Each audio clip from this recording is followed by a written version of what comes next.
మెరుగు నాగార్జున మాట్లాడుతున్నారు. ఇప్పుడు ఆ లైవ్ చూద్దాం. 19లో ఈరోజు తేరుకోలేక తెప్పలేక ఎక్కటాకి ఆ ఓపిక లేక అన్నీ కృషించి నశించి రాజకీయాల్లో వెనుకబడిపోయి గుడ్డగాల్చి జగన్మోహన్ రెడ్డి గారి మీద మా ప్రభుత్వం మీద నెత్తినేస్తూ మేమే మర్చిపోతామా వెనకబడతామా 24లో తెలుస్తుంది. ఈరోజు ఈ రాష్ట్రంలో ప్రజానీకం యొక్క ఈ పరిపాలనా సరళి ఈ ప్రజల యొక్క స్థితిగతులు మెరుగుపరచడానికి సామాజిక విప్లవాన్ని తెరదీసిన ముఖ్యమంత్రిగా నా ఎస్సీ నా ఎస్టీ నా బీసీ అని చెప్పి ఈ రాష్ట్ర ప్రజలను ఆకట్టుకొని వారి కోసమే పనిచేస్తున్న ముఖ్యమంత్రి యొక్క పనితనం కింద చంద్రబాబు బేజారెత్తా ఉన్నాడు కాబట్టే ఈ మాటలు మాట్లాడుతూ ఉన్నాడు.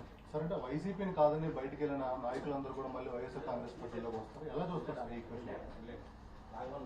అది దానికి సమాధానం చెప్పాల్సిన చంద్రబాబు నాయుడు లేకపోతే ఆ పార్టీల నుంచి వచ్చేవాళ్ళు సమాధానం చెప్పాలి. మా పార్టీ నాయకుడు నిబద్ధత గల నాయకుడు.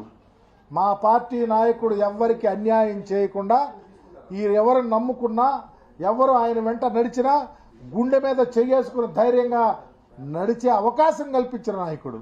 అందుకనే ఎవరన్నా వెళ్ళిపోయినా తప్పిదాలు తెలుసుకొని లేకపోతే చిన్న చిన్న పొరపాటు తెలుసుకొని మరలా వచ్చి మా పార్టీలో చేరే ప్రతి నాయకుడిని ఆహ్వానిస్తా ఉన్నాం. మా కుటుంబ సభ్యులే.